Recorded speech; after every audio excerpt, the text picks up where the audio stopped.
We had our welcome encounter and the child dedication and everything, and it's all about the relationship. It's about God-ordained relationship. So this morning I want to talk to you about God-ordained relationship.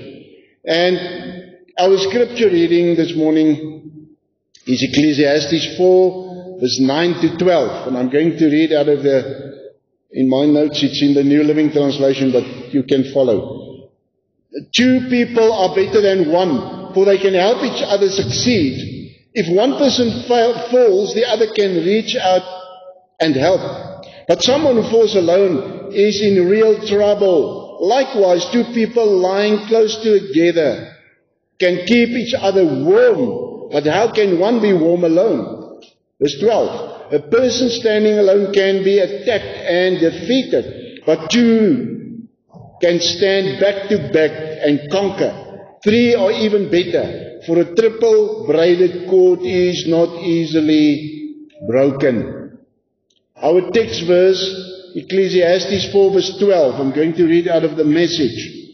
By yourself, you're unprotected. With a friend, you can face the worst.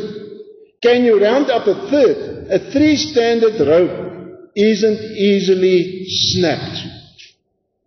So, if you are standing in a God-ordained relationship as a born-again believer with somebody else in a God-ordained relationship, like in a marriage, or like, part of the family of love and faith as church members, or members of a cell group, with your sisters and brothers in Christ, and if you stand in a relationship, let's take marriage for an example, and you're born again, then it means you are two. But what does it mean when the Bible says here a three-stranded rope isn't easily snapped? Who's the third person? Exactly, God is the third person. And it's very interesting, if you take a rope and there are three strands, it's compared to a rope with three strands. It is scientifically proven that a rope with three strands is the strongest rope that you can have. If you take away one, you weaken the strength of the rope. And if you put another strand, or two, there's 5, then the rope doesn't touch the other ropes evenly, and it actually isn't as strong as a three-stranded rope. It's scientifically proven. You see? So, and that's the meaning of a God-ordained relationship. A God-ordained covenant relationship where God is part of that relationship. So that is why this morning I want to talk to you about God-ordained relationship. That is the title of this message. Now everyone needs a place to belong. That is how God created us. You need a place to belong. You want to belong somewhere. And that's the way we were made. Not to be isolated. God did not call lone rangers. That is a myth. That's for the movies. The Lone Ranger with his horse. Not in the kingdom of God. We are not created to be alone, but to be together. Experiencing life with others. And yet, we are a nation of strangers. Because of social media, because of lovelessness, because of what's happening in the world, because of the God of this world, the devil. The Bible calls him the God of this world. Because of all of this, we are actually a nation of strangers. And that is what the devil wants. He wants to isolate you. Studies show that 4 out of 10 people experience feelings of intense loneliness. Who of you know that you can be between a lot of people every day, but you can be very lonely? Everywhere you look, there are signs that people are hungering for fellowship, community, and a sense of family. Why? Because that is part of who we are. That is how God created us.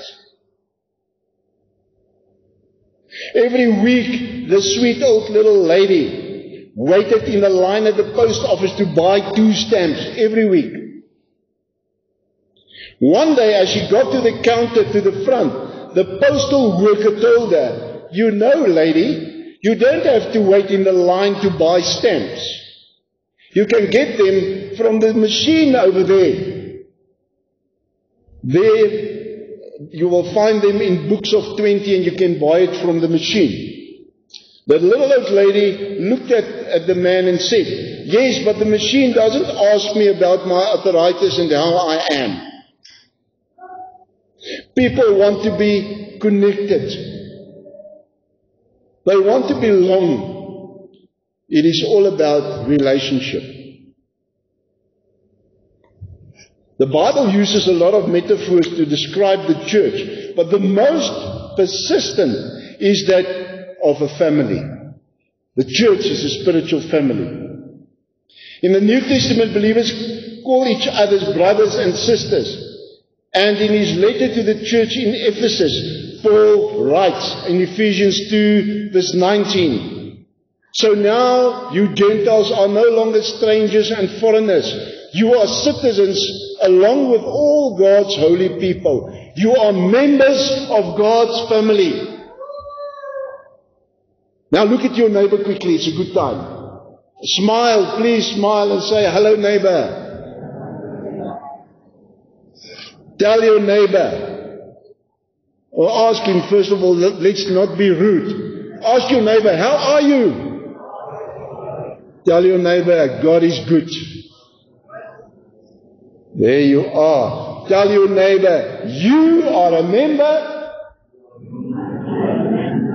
of God's family." Say to your neighbor, "I know." Praise God. There you are. You see, people, it is a blessing and a privilege to be part of something as big as the family of God. So let us not take it for granted. We just take it for granted. We just go through the motions. It is something that we must live. It must be a lifestyle. I don't want to be a Christian. I want to be a child of God. I want to live it. That is why King Solomon wrote about the benefits of belonging and being connected, as we saw in our scripture. King Solomon says, 2 people are better than 1. He then goes on to describe the 3 benefits of belonging. The first one, strength. The first benefit of belonging is strength. Belonging to a spiritual family provides strength. And first of all, I'm talking about strength in the spirit. Because it's powerful when somebody prays for you out of a living, loving, God-ordained relationship. That makes a difference. Many years ago, I had a spiritual son. He was a farmer. And one day he came to my office. And he said to me, "Please, I want you to pray for me." And he came all the way to the church office to ask me to pray for him. And I said to him, "But listen, you can ask other people to pray for you. You don't have to drive all the way here. You can phone me." He said, No. You are my spiritual father. And I want you to lay hands on me. And I want you to pray for me. Because I understand that the Holy Spirit works through God-ordained relationship. And I want the flow of the Spirit, the powerful force that we experience in our relationship that's God-ordained and with the Holy Spirit. And I said, "What's the problem?" And he said, "If I don't have 140,000 rand by tomorrow, I'm going to lose the farm." That was a few years ago. And I said, "Well, we will ask God for that." So, we prayed the prayer, the unity prayer. And we connected with one another and with God, a three-stranded cord, you understand? A God-ordained relationship. And we immediately felt the presence of God. Where 2 or 3 are gathered in my name, I'm there. And we bound each and every spirit that tried to rob and steal from him. And we asked God to come through for him, and we lose the favor of God in and over him and the farm and everything. And we prayed. And he said to me, thank you so much. So the next day he phoned me and he was crying. And he said to me, you will not believe what happened. SARS paid 150,000 rand into my account that they owed me, and I didn't even know about it. So he could pay the 140,000 rand. God came through. You see, that is God-ordained relationship, and that is where the strength are. It is not, it is not a relationship, a superficial relationship. It must be ordained by God and the love of God. 2 people are better off than one, for they can help each other succeed. Solomon had discovered a very important principle regarding belonging and unity. Say with me, unity. None of us can do alone what all of us can do together. There is strength in numbers operating in unity. Unity is very important.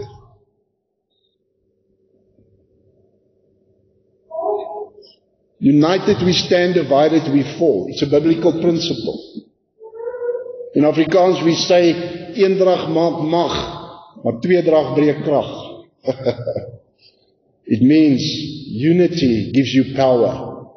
But if you are divided, it will not work. You see, and that is one of the specialities of the devil, is to bring division.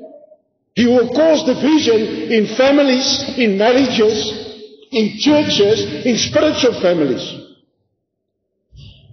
And when he succeeds to bring division, it is actually because the people in those relationships are selfish and self-centered, and the love of God is not operating in and through them. That is why.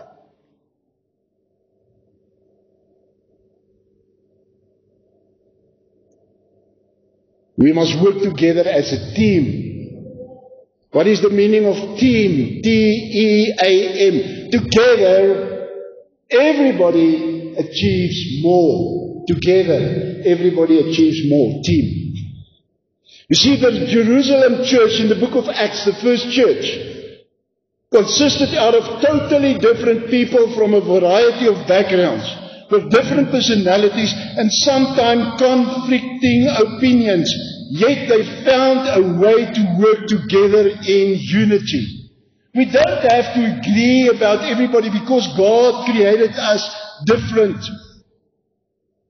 A husband cannot always, or I don't think can ever understand his wife. And vice versa. And it's not supposed to be that way. Because the husband must cover a certain area and the wife must cover a certain area. But we can stand in unity. You see, it's about the attitude of the heart. It is not what you do, it is how you do it. Are you doing it allowing the love of God to flow through you or not? You see, the first church were united in God-ordained relationships, willing to submit to God. Are you willing to submit to God? You see, then there's no problem. Willing to submit to God. In our church, we see a variety of people with different personalities and sometimes conflicting opinions. But we operate in the love of God. That makes the difference. We are standing in unity. And because they did, lives were changed and history were changed. And as we follow their example, the same will happen. And let me tell you something about South Africa. You see, the devil is doing his best to bring division in South Africa. And he's using the politicians. Sorry, but that's the truth.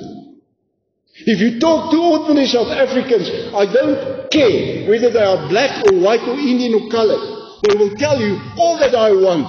I want just a secure job, a place to stay, and a future for my children. But you see, the devil used the politicians to bring division. But let me tell you, I believe in my spirit and I know that God has already, the line is drawn. Time is up. God does not bless a mess.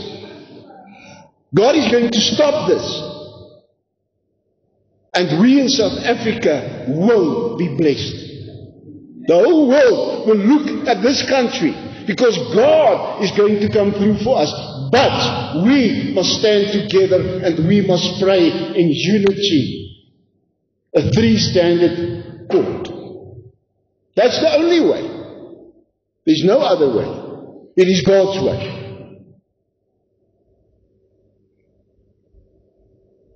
As we follow this example, God will do the same.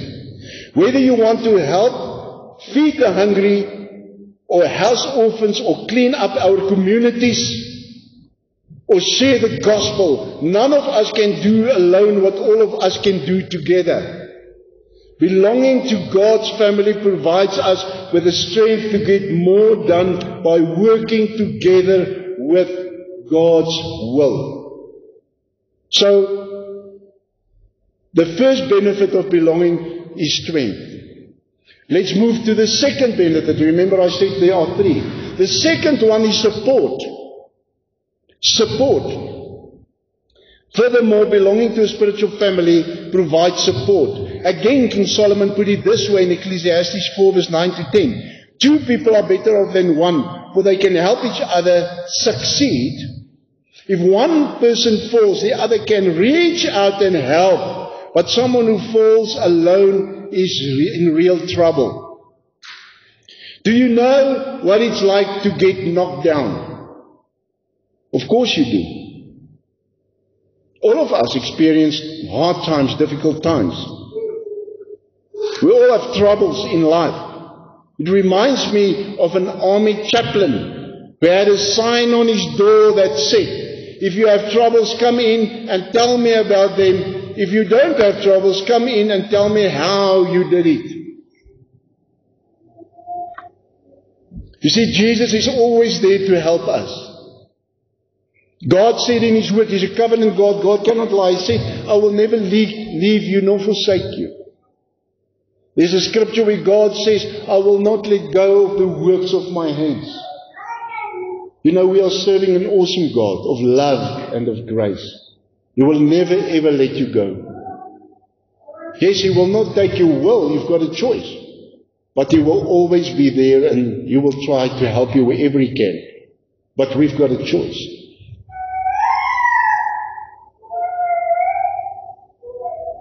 He's always there to help us. So when Peter tried walking on water and ended up sinking like a rock, Jesus was there. And He reached out and took him by the hand and helped him back to the boat. He actually walked with him back to the boat. He was alongside him. You see, when a woman was caught in adultery and publicly humiliated for it, Jesus could have thrown the first stone. I mean, He was without sin. He is the judge. He could have thrown the first stone. But, you know, He could even have kicked her while she was down. But instead, He reached out His hand, lifted her up, and gave her a fresh start. Somebody once said, you know, we serve a God of a second chance. I think we serve a God of many chances. We serve a God of many chances.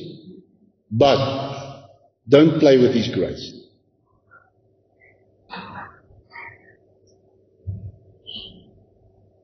He gave her a fresh start. Jesus, Almighty God, gave her a fresh start.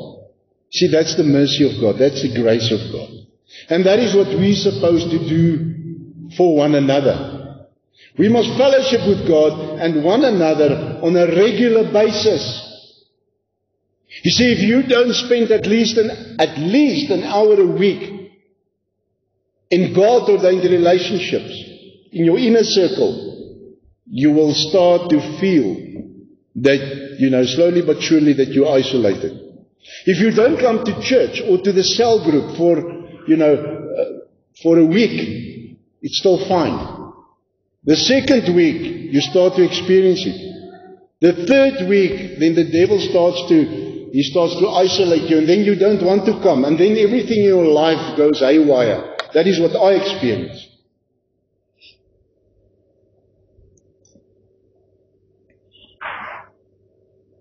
We must fellowship with God and one another on a regular basis. We must be there for one another. We read in Galatians 6 verse 2 in the New International Version. Carry each other's burdens, and this way you will fulfill the law of Christ. Carry each other's burdens.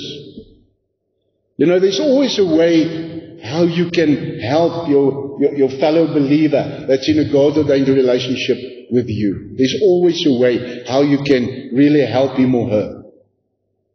But it must happen through the relationship. That is where the support comes in.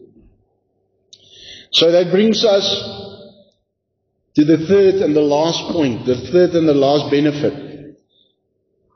So remember, strength, support. The third one, godly unity. There was unity at the Tower of Babel, you remember. But that was not godly unity, and that is why God sent in confusion. Godly unity. Finally, belonging to a spiritual family provides spiritual warmth and godly unity. Once again, Ecclesiastes 4 verse 12. A person standing alone can be attacked and defeated, but two can stand back to back and conquer. Three are even better, for a triple braided cord is not easily broken. Anytime one of God's children gets separated from his or her spiritual family, our fire starts to go out and spirits grow cold. And you know what? The sad thing is that we don't always immediately realize it until it's too late. Until it's too late. We read in Hebrews 10 verse 24 to 25 in the Amplified Bible. And let us consider and give attentive, continuous care to watching over one another, studying how we may stir up, stimulate, and incite the love, to love, and helpful deeds and noble activities. Verse 25. Not forsaking or neglecting to assemble together as believers, as is the habit of some people, but admonishing, warning, urging, and encouraging one another, and all the more faithfully as you see the day approaching. One day a pastor went to visit a man who had been absent from church for some time. It was one of his friends. So when the pastor arrived at the house of his friend, he found him sitting by a fire of glowing coals. The man fully expected his pastor to rebuke him for his staying away from the fellowship meetings and the services. But instead, the pastor drew up a chair alongside the fireplace where the man was sitting, just peering into the fire. With the tongs, the pastor reached into the fire and he took one of the red hot glowing coals and placed it by itself out of the heat on the side. In no time at all, the coal began to lose its glow, and in a few minutes, it was cold and black. It was not hot anymore. The man looked up into the face of his pastor, who hadn't said a word, but the man understood, and he said, "Pastor, I'll be there next Sunday. I will be back." Ecclesiastes 4 verse 11. Likewise, two people lying close together can keep each other warm. But how can one be warm alone? You see, he understood, this man, and the pastor understood what Solomon was saying. That is what God ordained relationships in the church are all about. The phrase, and you heard I preached about this in the past as well. You will hear this phrase, blood is thicker than water. Bloed is dikker as water. Is that the truth?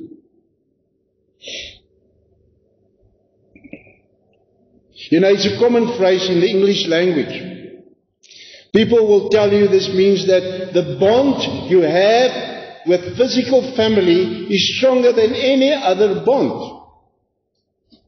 It suggests you should be more committed to your family members than to your friends. Is this true? No, it is not true. It is also not biblical. Blood is thicker than water is not biblical. Huh, Pastor? It is not biblically correct, let me put it that way. The proverb is a mistranslation. The original saying, if you go back and you do your homework, this is the original saying. The blood of the covenant is thicker than the water of the womb. That is the original saying. The blood of the covenant. Listen, when you cut a covenant, there's always blood. That is how a covenant works. With our new covenant with Jesus Christ, His blood flowed forever, for once and for all of us. The blood of the covenant is thicker than the water of the womb. I want you to say this with me. Say, the blood of the covenant is thicker than the water of the womb. Never forget this. Covenant is very important to God. The blood of the covenant is thicker than the water of the womb. It means that chosen and covenant bonds or relationship are more significant than the bonds or relationship with family or the water of the womb. So yes, blood is thicker than water. It means for us that the God-ordained covenant relationships are stronger than the ones you inherit. That is how God sees it. God's new covenant with us is sealed with the blood of the Lamb, Jesus Christ, the Son of God the Father. There is no stronger and more powerful bond in heaven or in earth than this. We read in Proverbs 18 verse 24, and for the first time when I realized this, Scripture started to make sense to me. For instance, Proverbs 18 verse 24, which says, there is a friend who sticks closer than a brother. Now it makes sense. Now it makes sense. Can you see? So it's all about the powerful God-ordained relationship between people where God is part of that covenant relationship. We should always honor God in these relationships.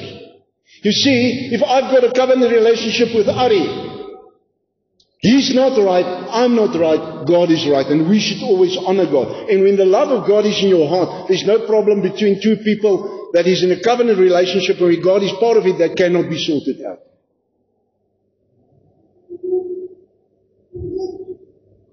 We should always honor God in these God-ordained covenant relationships. Everyone needs a place where they belong. The entire Bible is the story of God building a family that will support, strengthen, and stir one another up to love and for good works for all eternity. And He created you and me to be part of it. And that is why we are part of the family of love and faith. And God honors it. And what are we going to do about it? Talk is cheap. It is time for us to become a doer of the Word and to live the Word as a lifestyle. Especially now in these last days that we live. So I would just want to declare this morning, I want to make a statement in the Spirit. The same statement that Joshua made. And I want to do this and I want to quote Joshua 24 verse 15. For us, the family of love and faith, this church, this family, this spiritual family, and our families, our households, I want to say, and I want you to repeat this after me, say with me, but as for me and my family, we will serve the Lord. Let's say it again. But as for me and my family, we will serve the Lord. Are we going to put that into action? Today? From today on? Will it become a lifestyle?